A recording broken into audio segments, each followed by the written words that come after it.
Hey, this is Emmy with the Funnel Report. Event marketing automation platform Splash has recently announced 2 expansions to its leadership team. Kevin O'Neill, former SVP of Product at Rocket Trip, and Vincent DiDonato, former VP of Technology and Engineering at SiteComply, will join Splash as the new VP of Product and VP of Engineering, respectively. In a statement about the team expansions, Splash CEO Ben Hinman stated, "The addition of both Kevin and Vinny to our leadership team showcases the rapid growth our company is undergoing.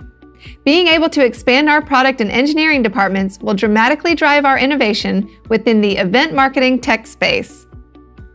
Visit techfunnel.com for other stories related to the MarTech industry.